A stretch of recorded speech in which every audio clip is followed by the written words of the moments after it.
혹시 당신은 가난을 수치스럽게 여기고 있지는 않은가? 통장 잔고를 보며 한숨 쉬고 남들이 갖고 있는 것을 내가 갖지 못했다는 사실에 스스로를 비하하고 있지는 않은가? 당신만 그런 것이 아니다. 우리 모두가 그렇게 살아왔다. 가난은 나쁜 것이고 부는 좋은 것이며 가난한 사람은 부끄러운 존재라는 생각 속에서 말이다. 하지만 법정 스님께서는 이렇게 말씀하셨다.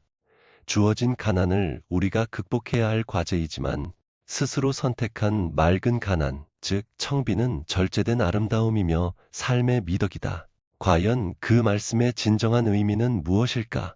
당신이 아침에 눈을 뜨면 가장 먼저 무엇을 생각하는가? 오늘 할 일을 생각하는가? 아니면 오늘 벌어야 할 돈을 생각하는가? 대부분의 사람들이 돈을 생각한다. 월급날을 손꼽아 기다리고 카드값 걱정에 잠을 설치고 아이들 학원비리를 마련하느라 밤낮 없이 일한다. 그런데 이상하게도 돈을 벌면 벌수록 마음은 더 불안해진다. 더 많이 가져야 한다는 강박에 사로잡힌다.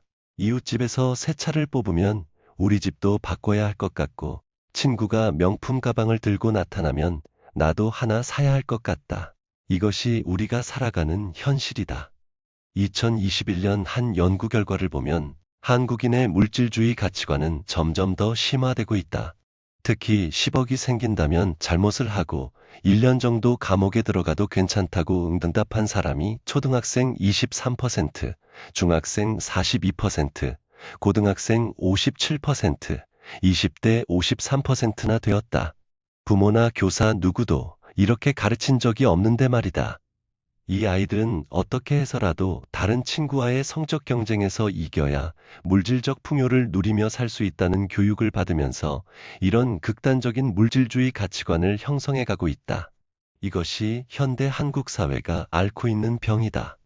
물질주의는 사람들을 불행하게 만든다는 연구 결과들이 속속 나오고 있다. 미국 심리학회가 발표한 연구에 따르면 물질주의는 낮은 수준의 행복, 낮은 사회적 관계의 질, 더 나쁜 학업 결과와 관련되어 있다. 더 물질주의적인 경향이 있는 사람들이 자신과 삶에 대해 덜 행복하다는 것이다. 사람들이 물건을 사는 것에서 많은 즐거움을 얻고 물질적인 소유물을 획득하는 것이 중요한 삶의 목표라고 믿을 때 그들은 낮은 삶의 만족도 점수를 가지는 경향이 있다. 미국의 한 연구는 국가의 물질적 부와 재화의 증가가 시민의 웰빙과 행복에 거의 또는 전혀 영향을 미치지 않았다고 밝혔다. 기쁨 없는 경제라는 표현이 나올 정도다. 그런데 더 큰 문제는 한국에서 소득이 높은 사람들일수록 더 물질주의적인 가치를 가지고 있다는 연구 결과다. 가난한 사람들이 물질주의에 빠져 있는 것이 아니라 오히려 부유한 사람들이 더 물질에 집착한다는 것이다. 돈을 많이 벌면 자유로워질 것 같지만 실제로는 그 반대다. 더 많은 것을 소유할수록 소유물에 얽매여 더 불자유해진다. 이것이 바로 법정 스님께서 평생 경고하신 내용이다. 법정 스님께서는 간디 어록을 읽다가 이런 구절을 보셨다고 한다. 나는 가난한 탁발승이요. 내가 가진 거라고는 물레와 교도소에서 쓰던 밥그릇과 염소, 젖 한 깡통, 허름한 요포 6장, 수건, 그리고 대단치도 않은 평판 이것뿐이요. 마하트마 간디가 1931년 9월 런던에서 열린 제2차 원탁회의에 참석하기 위해 가던 도중 마르세유 세관원에게 소지품을 펼쳐 보이면서 한 말이다. 스님께서는 이 구절을 보고 몹시 부끄러웠다고 하셨다. 내가 가진 것이 너무 많다고 생각되었기 때문이다. 적어도 지금의 내 분수로는. 그런데 여기서 중요한 것은 간디가 가난했다는 사실이 아니다. 간디는 가난을 선택했다는 것이다. 그는 부유하게 살 수 있었다. 변호사였고 영국에서 교육받은 엘리트였다. 하지만 그는 의도적으로 가난을 선택했다. 왜냐하면 그가 추구하는 삶의 목표는 물질적 풍요가 아니었기 때문이다. 인도의 독립과 비폭력이라는 더 큰 가치를 위해 살았기 때문이다. 이것이 바로 청빈이다. 강요된 가난이 아니라 스스로 선택한 가난 말이다. 법정 스님 역시 청빈의 삶을 사셨다. 1975년 10월 송광사 뒷산에 직접 작은 암자인 불이람을 짓고 청빈한 삶을 실천하면서 홀로 사셨다. 1994년부터는 시민운동 단체인 맑고 향기롭게를 만들어 이끄셨고 1995년에는 서울 도심의 대원각을 시주받아 길상사로 고치고 회주로 계셨다. 그리고 강원도 산골에 화전민이 살던 주인 없는 오두막에서 직접 땔감을 구하고 밭을 일구면서 무소유의 삶을 사셨다. 스님께서는 부유하게 살 수도 있으셨다. 책이 베스트셀러가 되었고 수많은 사람들이 스님을 찾았으니 말이다. 하지만 스님께서는 가난을 선택하셨다. 그렇다면 무소유란 정확히 무엇인가? 많은 사람들이 오해한다. 무소유란 아무것도 갖지 않는다는 뜻이 아니다. 궁색한 빈털터리가 되라는 말이 아니다. 무소유란 아무것도 갖지 않는다는 것이 아니라 불필요한 것을 갖지 않는다는 뜻이다. 법정 스님께서는 이 점을 분명히 하셨다. 필요한 것은 가져야 한다. 하지만 불필요한 것까지 욕심내지 말라는 것이다. 문제는 우리가 필요와 욕심을 구분하지 못한다는 데 있다. 스님께서는 난초를 기르셨던 경험을 이렇게 말씀하셨다. 어떤 스님에게 난초 2분을 선물 받았는데 정성스레 길렀다고 한다. 그러던 어느 날 외출했다가 뜰에 내놓고 온 난초가 생각나서 허겁지겁 길을 되돌아왔다. 응급처치로 난초는 어떻게든 살아났지만 생기를 잃은 티가 역력했다. 그제서야 스님께서는 난초 때문에 자신이 했던 행동들을 돌이켜보며 자기가 난초에 집착했음을 깨달으셨다. 얼마 후 난초처럼 말이 없는 친구가 찾아오자 스님께서는 그에게 난초들을 안겨주셨다. 비로소 얽매임에서 벗어난 것이다. 날듯 홀가분한 해방감. 3년 가까이 함께 지낸 유정을 떠나보냈는데도 서운하고 허전함보다 홀가분한 마음이 앞섰다. 이때부터 스님께서는 하루 한 가지씩 버려야겠다고 스스로 다짐을 하셨다고 한다. 당신도 이런 경험이 있지 않은가? 무언가를 사고는 나서 처음에는 기뻤지만 시간이 지나면서 그것이 짐이 되는 경험 말이다. 옷장 가득 옷이 있지만 입을 옷이 없다고 느끼는 경험. 신발장에 신발이 넘치지만 또 새 신발을 사고 싶어지는 경험. 책장에 읽지 않은 책이 쌓여 있지만 또 책을 사는 경험. 이 모든 것이 소유에 대한 집착에서 비롯된다. 우리는 소유할수록 자유로워질 것이라고 착각하지만 실제로는 소유할수록 더 얽매인다. 법정 스님께서는 소유욕에는 한정도 없고 휴일도 없다고 하셨다. 그저 하나라도 더 많이 갖고자 하는 일념으로 출렁거리고 있는 것이다. 물건만으로는 성에 차질 않아 사람까지 소유하려 든다. 그 사람이 제 뜻대로 되지 않을 경우는 끔찍한 비극도 불사하면서 제정신도 갖지 못한 처지에 남을 가지려 하는 것이다. 이 말씀이 얼마나 날카롭게 현실을 꿰뚫고 있는가. 현대 사회를 보라. 소유욕은 개인뿐 아니라 국가 간의 관계도 좌우한다. 어제의 맹방들이 오늘에는 맞서게 되는가 하면 서로 으르렁대던 나라끼리 친선사절을 교환하는 사례를 우리는 얼마든지 보고 있다. 그것은 오로지 소유의 바탕을 둔 이해관계 때문이다. 만약 인간의 역사가 소유사에서 무소유사로 그 향을 바꾼다면 어떻게 될까? 주지 못해 싸운다는 말은 듣지 못했다. 싸우는 것은 언제나 빼앗기 위해서다. 더 많이 소유하기 위해서다. 그렇다면 가난한 사람은 어떻게 살아야 하는가? 가난을 부끄러워하며 움츠러들어야 하는가? 절대 그렇지 않다. 법정 스님께서는 분명히 말씀하셨다. 스스로 선택한 맑은 가난은 혼탁한 부보다 값지고 고귀하다. 여기서 핵심은 선택이다. 주어진 가난과 선택한 가난은 완전히 다르다. 주어진 가난은 극복해야 할 과제다. 하지만 선택한 가난은 삶의 미덕이다. 그런데 누가 가난을 선택하느냐고 반문할 수 있다. 이 질문에 답하려면 먼저 진정한 가난이 무엇인지 알아야 한다. 당신이 월급 200만 원을 받는다고 치자. 누군가는 이것을 가난이라고 할 것이다. 하지만 당신이 150만 원으로 살 수 있다면 당신은 가난하지 않다. 오히려 매달 50만 원을 저축할 수 있는 여유가 있다. 반대로 당신이 월급 1000만 원을 받는다고 치자. 누군가는 이것을 부유함이라고 할 것이다. 하지만 당신이 1500만 원을 쓴다면 당신은 가난하다. 매달 500만 원이 부족하니 말이다. 진정한 가난은 소득의 많고 적음이 아니라 욕심의 크기에 달려있다. 법정 스님께서는 이렇게 말씀하셨다. 우리들의 소유관념이 때로는 우리들의 눈을 멀게 한다. 그래서 자기의 분수까지도 돌볼 새 없이 들뜨게 되는 것이다. 그러나 우리는 언젠가 한 번은 빈손으로 돌아갈 것이다. 내 이 육신마저 버리고 홀홀이 떠나갈 것이다. 하고 많은 물량일지라도 우리를 어떻게 하지 못할 것이다. 이 말씀을 깊이 새겨보라. 우리가 이 세상에 태어날 때 아무것도 갖고 오지 않았다. 죽을 때도 아무것도 갖고 가지 못한다. 그런데 살아있는 동안 왜 그렇게 많은 것을 소유하려고 애쓰는가? 허버트 마르쿠제는 1차원적 인간에서 현재의 상태를 비판 없이 수용하는 인간을 비판했다. 마르쿠제에게 1차원적 인간이란 자신이 속한 사회와 인간에 대해 모순을 느끼지 못하고 비판이 없는 인간을 말한다. 사람들이 자신이 소유하고 있는 상품 속에서 자기 자신을 발견하는 소비주의 이데올로기를 비판했다.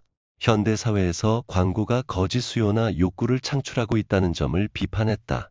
우리는 정말 필요해서 물건을 사는가, 아니면 광고에 현혹되어 사는가? 한국 사회를 보라. 명품 소비가 날로 증가하고 있다. 젊은이들이 수백만 원짜리 가방을 사기 위해 아르바이트를 하고 부모에게 손을 벌린다. 왜 그런가? 명품을 가지면 행복해질 것 같아서다. 명품을 가지면 인정받을 것 같아서다. 하지만 실제로는 어떤가? 명품을 사고 나면 잠깐 기쁘지만 곧 다른 명품이 탐나기 시작한다. 끝없는 욕망의 늪에 빠지는 것이다. 이것이 바로 물질주의가 우리를 불행하게 만드는 방식이다. 법정 스님께서는 크게 버리는 사람만이 크게 얻을 수 있다고 하셨다. 물건으로 인해 마음을 상하고 있는 사람들에게는 한 번쯤 생각해 볼 말씀이다. 아무것도 갖지 않을 때 비로소 온 세상을 갖게 된다는 것은 무소유의 영리이니까. 이 영리를 이해하는 것이 중요하다. 많이 가질수록 더 많이 잃는다. 소유물에 얽매여 자유를 잃고 소유물을 지키느라 평화를 잃고 소유물을 늘리느라 시간을 잃는다. 반대로 적게 가질수록 더 많이 얻는다. 자유를 얻고 평화를 얻고 시간을 얻는다. 가난하지만 비굴하지 않게 사는 첫 번째 방법은 가난을 부끄러워하지 않는 것이다. 당신이 월급이 적다는 이유로 스스로를 비하할 필요가 전혀 없다. 당신이 남들처럼 큰 집에 살지 못한다는 이유로 주눅들 필요가 전혀 없다. 당신이 명품을 갖지 못했다는 이유로 열등감을 느낄 필요가 전혀 없다. 가난은 부끄러운 것이 아니다. 부끄러운 것은 자신의 분수를 모르고 남의 것을 부러워하며 욕심내는 마음이다. 조선시대 맹사성 정승을 보라. 좌유정이라는 높은 신분에도 불구하고 오두막집에서 낡은 배잠방이를 입고 초라한 밥상을 받으며 살았다. 여름철이면 허름한 베옷을 입고 소를 타고 다녀 소탄정승 맹정승이라는 유행어를 남겼다. 그의 청빈하는 삶이 사치와 허례에 빠진 당대 고위 공직자들을 부끄럽게 만들었다. 맹사성은 가난했는가? 아니다. 그는 부유하게 살 수 있었다. 하지만 청빈을 선택했다. 그것이 올바른 삶이라고 믿었기 때문이다. 도연명도 마찬가지다. 벼슬을 버리고 가난한 옛집으로 돌아가 유유자적하는 즐거움을 귀거래사로 읊었다. 동쪽 언덕에 올라 휘파람 불고 맑은 물가에서 시를 읊는다. 잠시 자연에 맡겼다가 돌아갈 뿐 천명을 즐기면 되었지 무엇을 더 의심하랴. 도연명은 그야말로 행복한 시인이었다. 가난했지만 자유로웠고 가난했지만 행복했다. 가난하지만 비굴하지 않게 사는 두 번째 방법은 자신의 분수를 아는 것이다. 분수를 안다는 것은 자신이 가진 것과 필요한 것을 정확히 파악한다는 뜻이다. 월급 200만 원을 받는 사람이 300만 원짜리 생활을 하려고 하면 항상 100만 원이 부족하다. 빚을 내거나 부모에게 손을 벌려야 한다. 이것이 비굴함을 만든다. 반대로 월급 200만 원을 받는 사람이 150만 원으로 살면 항상 50만 원의 여유가 있다. 이 여유가 자유를 만들고 당당함을 만든다. 법정 스님께서는 소유욕은 이해와 정비례한다고 하셨다.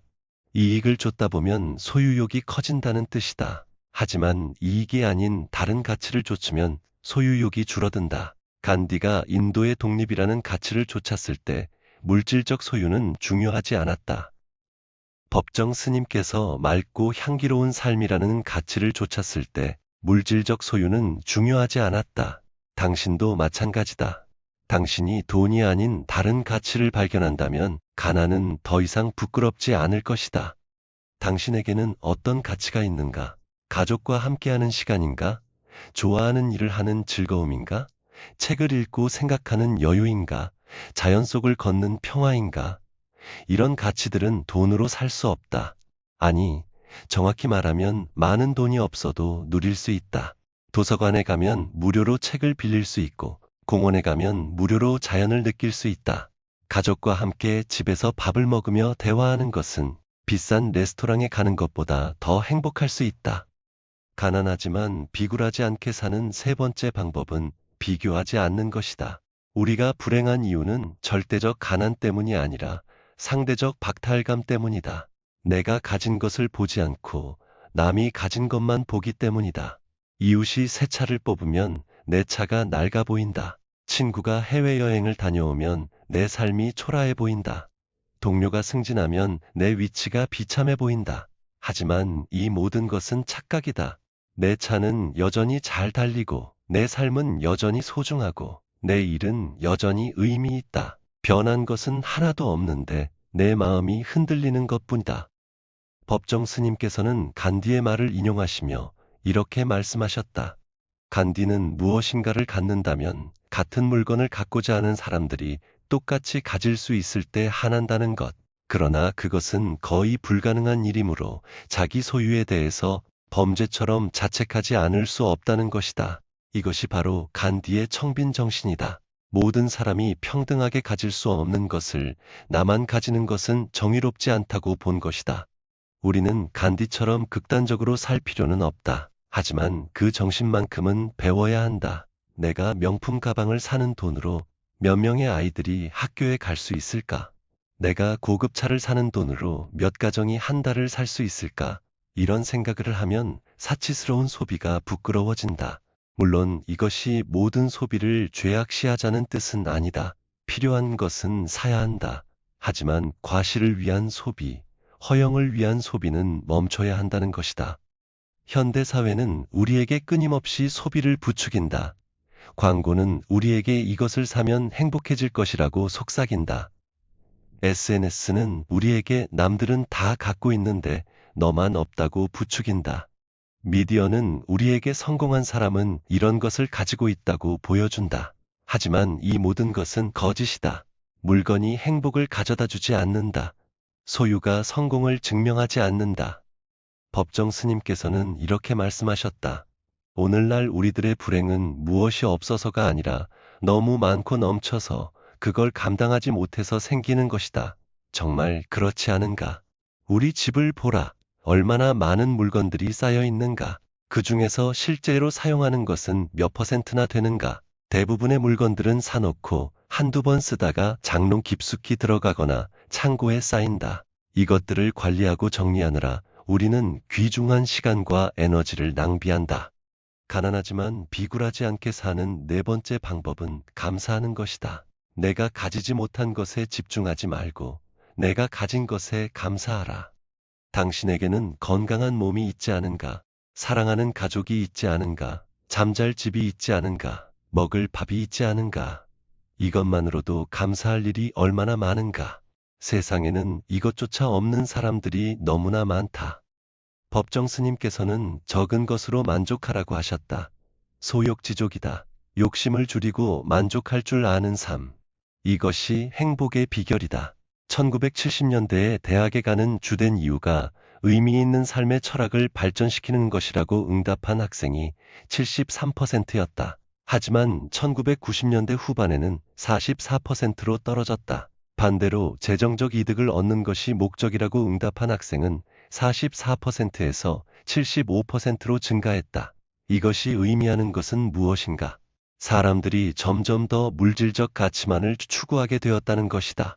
하지만 아이러니하게도 물질적으로 풍요로워질수록 사람들은 더 불행해졌다. 한국의 국민소득은 꾸준히 증가했지만 삶의 질 만족도는 OECD 국가 중 하위권에 머물러 있다. 왜 그런가? 돈은 많아졌지만 마음은 가난해졌기 때문이다. 물질은 풍요로워졌지만 정신은 빈곤해졌기 때문이다. 가난하지만 비굴하지 않게 사는 다섯 번째 방법은 자신만의 가치를 발견하는 것이다. 당신은 무엇을 할 때 가장 행복한가? 무엇을 할 때 시간 가는 줄 모르는가? 무엇을 할 때 살아있다는 느낌을 받는가? 그것이 바로 당신의 가치다. 그것을 발견하고 그것에 집중하라. 남들이 뭐라고 하든 상관없다. 그것으로 큰 돈을 벌지 못해도 괜찮다. 당신이 행복하다면 그것으로 충분하다. 법정 스님께서는 평생 글을 쓰셨다. 글쓰기가 스님의 수행이었고 즐거움이었다. 스님의 책들은 베스트셀러가 되었지만 스님께서는 그 인세를 모두 사회에 환원하셨다. 길상사를 만드시고 맑고 향기롭게 운동을 하셨다. 돈을 버는 것이 목적이 아니라 맑고 향기로운 세상을 만드는 것이 목적이었기 때문이다. 이것이 가치 있는 삶이다. 당신도 마찬가지다. 당신이 하는 일이 비록 많은 돈을 벌어주지 않더라도 그 일이 의미 있다면 당당하게 하라. 선생님이 재벌보다 돈을 적게 번다고 해서 재벌보다 가치 없는 것이 아니다. 간호사가 변호사보다 돈을 적게 번다고 해서 간호사보다 가치 없는 것이 아니다. 농부가 CEO보다 돈을 적게 번다고 해서 농부보다 가치 없는 것이 아니다. 각자의 자리에서 최선을 다하는 것, 그것이 가치 있는 삶이다. 법정 스님께서는 이렇게 말씀하셨다. 물건에 대한 집착보다도 인정에 대한 집착은 몇 곱절 더 즐긴 것이다. 사람들은 물건뿐 아니라 명예, 인정, 지위에도 집착한다. 남들에게 인정받고 싶어하고 남들보다 높은 지위에 오르고 싶어한다. 하지만 이것 역시 집착이다. 남의 인정이 없어도 나는 가치 있는 존재다.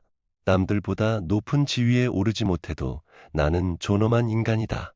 가난하지만 비굴하지 않게 사는 여섯 번째 방법은 정직하게 사는 것이다. 가난하다고 해서 부정직해도 된다는 법은 없다. 오히려 가난할수록 더 정직해야 한다. 부정직한 방법으로 돈을 벌면 그 순간 당신은 비굴해진다. 양심을 팔아 얻은 돈은 결코 당신을 행복하게 만들지 못한다. 반대로 정직하게 번 돈은 비록 적더라도 당신을 당당하게 만든다.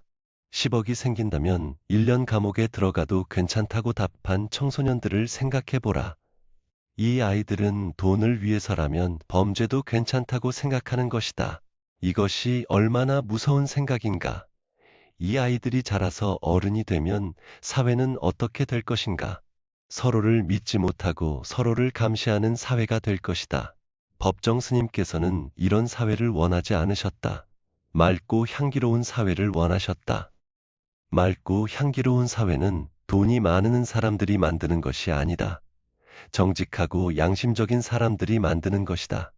자신의 분수를 알고 욕심내지 않는 사람들이 만드는 것이다. 남과 비교하지 않고 자신의 길을 가는 사람들이 만드는 것이다. 당신이 비록 가난하더라도 정직하고 양심적으로 산다면 당신은 맑고 향기로운 사회를 만드는 데 기여하는 것이다. 법정 스님께서는 선택한 가난은 가난이 아니라 행복이고 축복이라고 하셨다. 수행에서 선택한 가난은 가난이 아니고 행복이고 축복이다. 이 말씀을 깊이 새겨보라. 당신이 물질적 풍요보다 정신적 풍요를 선택한다면 그것은 가난이 아니다. 당신이 허영보다 진실을 선택한다면 그것은 가난이 아니다. 당신이 경쟁보다 평화를 선택한다면 그것은 가난이 아니다. 티베트 불교도들은 성산주의를 전체 투지를 하며 참배한다.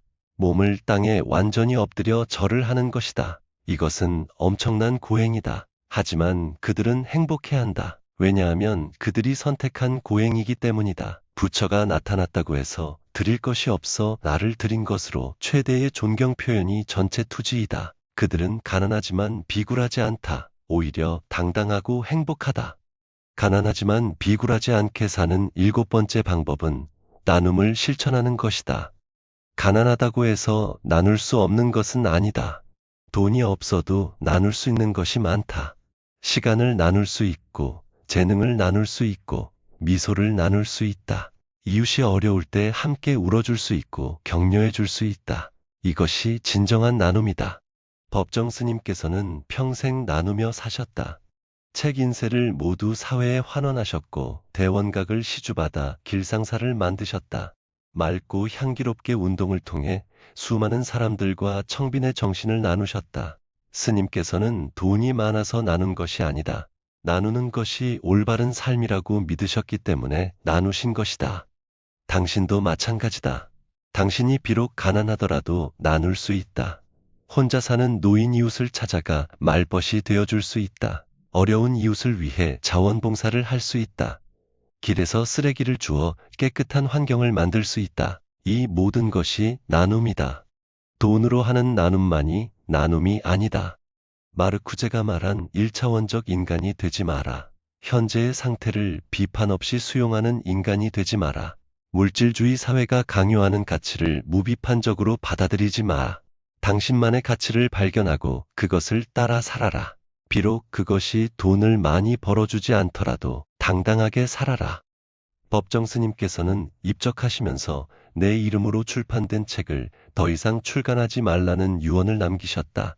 그에 따라 스님의 책들은 전부 절판되었다. 무소유의 가격은 10만 원 이상으로 치솟았다. 심지어 1993년판 무소유는 110만 5천 원에 낙찰되었다. 무소유를 소유하려는 아이러니한 상황이 벌어진 것이다. 이것이 바로 현대인의 모습이다. 무소유의 가르침은 듣지만 실천하지는 않는다.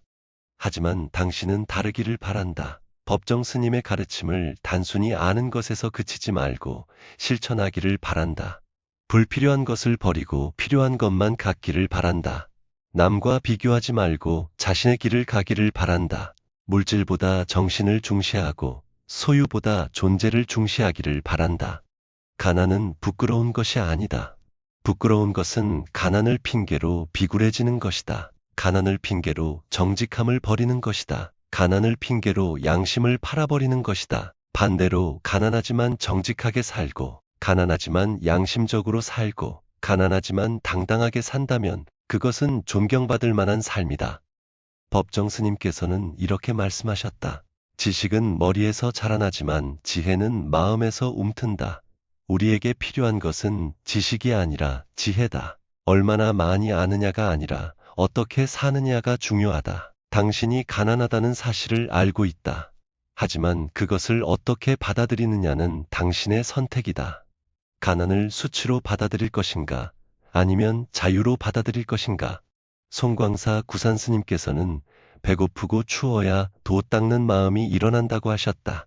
가난이 오히려 수행의 기회가 될 수 있다는 뜻이다. 서양에서는 자발적 가난이란 말이 유행한다고 한다. 부자로 풍요롭게 살 수 있지만 일부러 가난하게 근검절약하며 정신적인 삶을 추구해 간다는 것이다. 하지만 부처님은 이미 2500년 전에 청빈의 가풍을 세우셨다. 가난하지만 비굴하지 않게 사는 것, 이것이 바로 청빈이다. 청렴하면서 가난하다는 뜻의 청빈은 좋은 말이다. 하지만 강요된 청빈은 비참하다. 자발적으로 선택한 청빈만이 진정한 청빈이다. 당신이 비록 경제적으로는 가난하더라도 정신적으로는 부유할 수 있다. 물질적으로는 빈곤하더라도 마음으로는 풍요로울 수 있다. 법정 스님께서는 몸이 가난한 것은 가난이 아니다. 마음이 가난해야 진실로 가난한 것이다. 몸이 가난해도 능히 도를 닦는다면 이름하여 청빈한 도인이라 하리라고 하셨다. 진정한 가난은 마음의 가난이다. 욕심으로 가득 찬 마음, 시기와 질투로 가득 찬 마음, 불평과 원망으로 가득 찬 마음, 이것이 진정한 가난이다.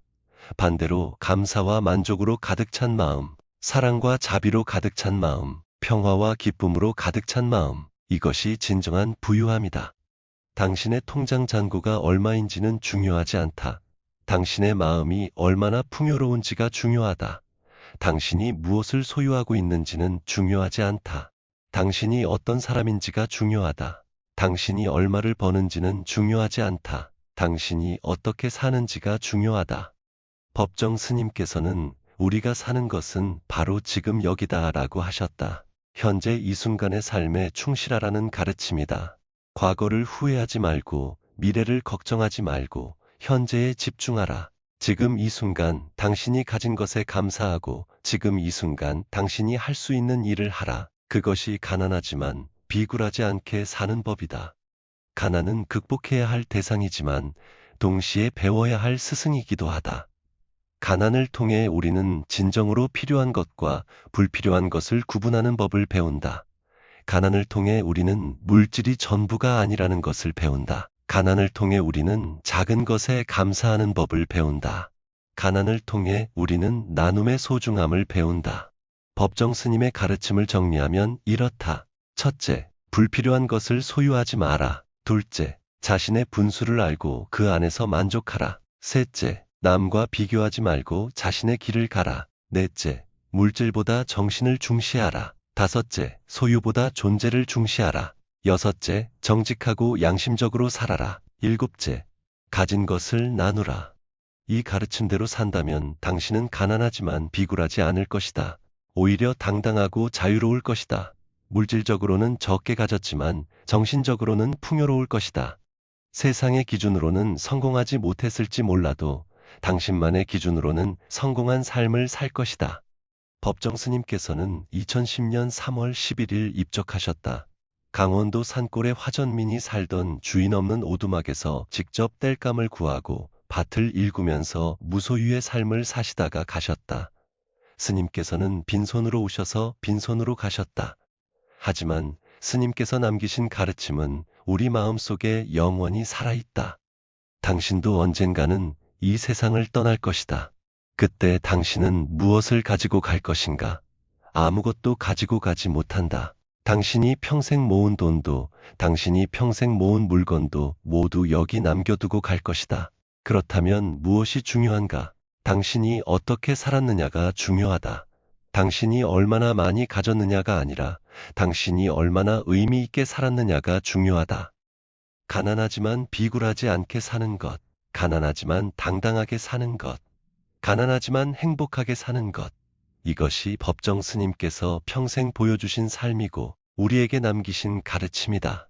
이 가르침을 마음 깊이 새기고 실천한다면 당신의 삶은 가난하지만 결코 비굴하지 않을 것이다. 오히려 누구보다 자유롭고 누구보다 당당하고 누구보다 행복할 것이다. 우리는 지금 무엇을 해야 하는가?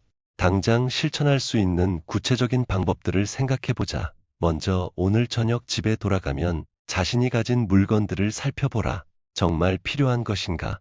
지난 1년간 한 번도 사용하지 않은 물건은 없는가? 그런 물건들을 찾아서 필요한 사람에게 나눠주라. 버리는 것이 아니라 나누는 것이다. 그 순간 당신은 조금 더 가벼워질 것이다. 조금 더 자유로워질 것이다.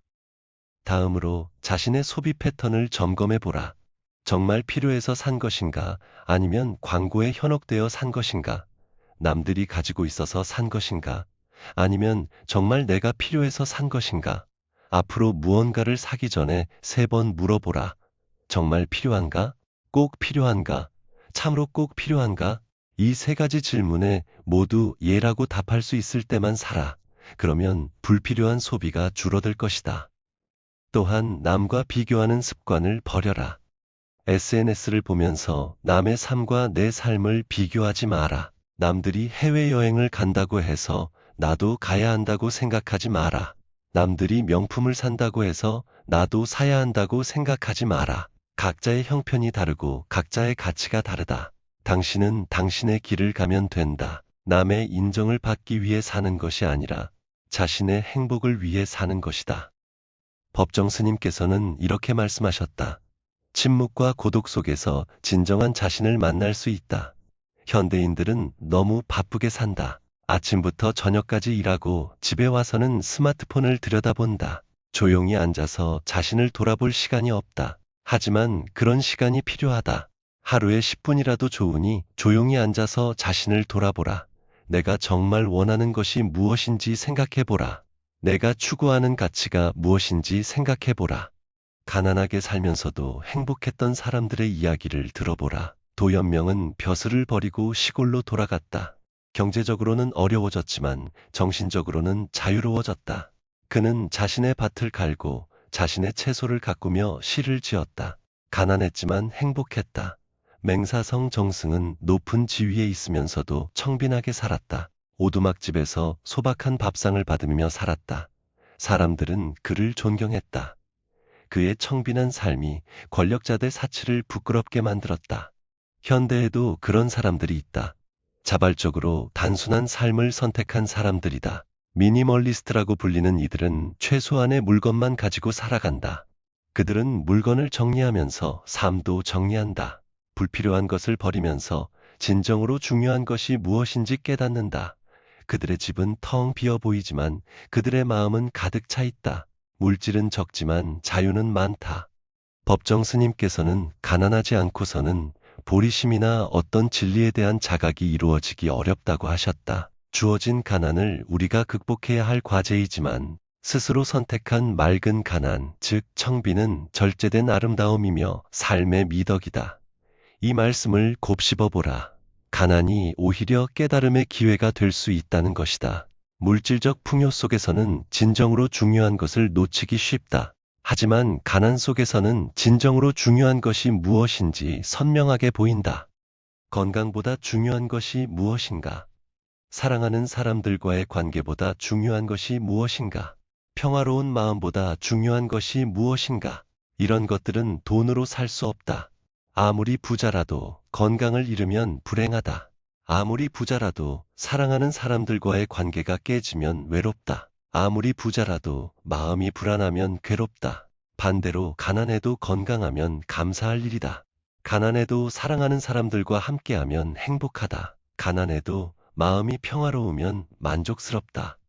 법정 스님께서는 절마다 요란스레 버리는 대형 불사의 눈살을 찌푸리셨다. 송광사 중창불사 완공기념식의 국제고승법회에서 국제고승들은 법은 설하지 않고 모두가 하나같이 불사에 대한 의례적인 칭찬만 늘어놓는다고 일침을 가하셨다. 또한 조계종 종정 추대를 놓고 종단 내부에 분란이 일어나자 중벼슬 닭벼슬만도 못하다란 승가의 속담을 들어 연불보다 제밥에 더 관심이 많은 일부 사판승들에게 일가를 던지셨다. 종교조차도 물질주의에 오염되는 현실을 개탄하신 것이다.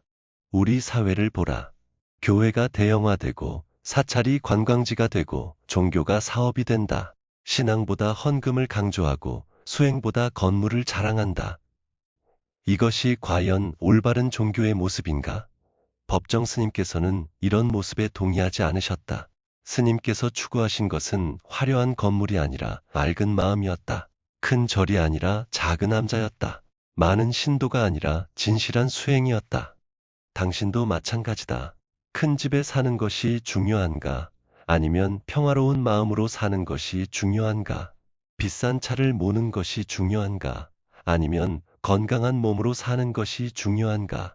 명품을 걸치는 것이 중요한가? 아니면 양심을 지키며 사는 것이 중요한가? 이 질문에 답해보라. 그러면 당신이 진정으로 추구해야 할 것이 무엇인지 알 수 있을 것이다. 법정 스님께서는 나는 보다 더 단순하고 소박하게 그리고 없는 듯이 살고 싶다고 하셨다. 없는 듯이 산다는 것은 무엇인가? 자신을 드러내지 않는다는 뜻이다. 자랑하지 않는다는 뜻이다. 과시하지 않는다는 뜻이다. 조용히 자신의 길을 가는 것이다. 남의 시선을 의식하지 않고 자신의 신념을 따라 사는 것이다. 현대인들은 너무 자신을 드러내려고 한다. SNS에 자신의 일상을 과시하고 남들에게 인정받으려고 애쓴다. 하지만 그런 인정이 과연 진정한 인정인가? 표면적인 것만 보고 한 인정이 무슨 의미가 있는가? 진정한 인정은 당신의 내면을 아는 사람들에게서 나온다. 당신과 함께 시간을 보내고 당신의 진심을 아는 사람들에게서 나온다. 법정 스님께서 간디를 존경하신 이유는 간디의 청빈 때문이었다. 간디는 인도를 독립시킨 위대한 지도자였지만 물질적으로는 가난하게 살았다. 물레와 밥그릇과 요포 6장. 이것이 간디가 가진 전부였다. 하지만 간디는 정신적으로는 누구보다 부유했다. 그의 정신이 인도를 움직였고 세계를 감동시켰다. 그가 만약 물질적 풍요를 추구했다면 그런 위대한 일을 할 수 있었을까? 아마 불가능했을 것이다. 당신도 무언가 위대한 일을 하고 싶다면 물질적 욕심을 버려라. 돈을 벌기 위한 일이 아니라 의미 있는 일을 하라. 남들에게 인정받기 위한 일이 아니라 자신이 믿는 가치를 실현하는 일을 하라. 그런 일을 할 때 당신은 진정으로 살아있다는 느낌을 받을 것이다. 돈은 적게 벌지만 마음은 가득 찰 것이다. 법정 스님께서는 이렇게 말씀하셨다. 출가란 집착의 집에서 떠남을 뜻한다. 우리가 물질에만 매어 있으면 진정한 자유를 얻을 수 없다. 물리적으로 출가를 하지 않더라도 마음으로는 모든 집착에서 벗어나야 한다. 물질에 대한 집착도 마찬가지다. 소유에 대한 집착에서 벗어날 때 우리는 비로소 자유로워진다. 자유란 무엇인가? 내가 원하는 것을 할 수 있는 상태다. 하지만 물질에 집착하면 오히려 자유를 잃는다. 돈을 벌기 위해 하기 싫은 일을 해야 하고, 물건을 지키기 위해 불안해하고, 더 많이 가지기 위해 경쟁해야 한다. 이것이 어찌 자유라고 할 수 있겠는가? 반대로 물질에 집착하지 않으면 진정한 자유를 얻는다. 하고 싶은 일을 하고, 가고 싶은 곳에 가고, 만나고 싶은 사람을 만날 수 있다. 법정 스님께서는 독자 대봉이라는 말씀을 하셨다. 높은 봉우리에 홀로 앉아 있는 것이 가장 기특한 일이라는 뜻이다. 이것은 외롭게 살라는 의미가 아니라 자기 자리를 잘 지키며 당당하게 살라는 의미다. 남의 시선이나 평가에 흔들리지 말고 자신의 신념대로 살아가라는 뜻이다. 혼자 있는 시간을 두려워하지 말고 그 시간을 통해 자신을 돌아보고 성찰하는 기회로 삼으라는 가르침이다. 현대인들은 혼자 있는 것을 두려워한다. 항상 누군가와 연결되어 있어야 하고, 항상 무언가를 하고 있어야 한다. 조용히 앉아 있으면 불안하다. 하지만 혼자 있는 시간이야말로 가장 소중한 시간이다. 그 시간에 자신을 돌아보고 자신과 대화할 수 있다. 자신이 진정으로 원하는 것이 무엇인지 깨달을 수 있다.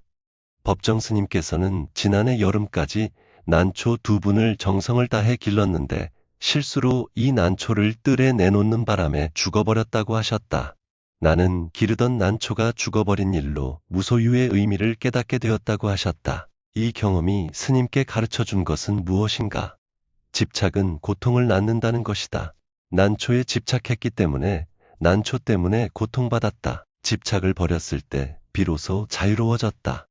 우리도 마찬가지다. 우리가 무언가에 집착할 때 우리는 그것 때문에 고통받는다.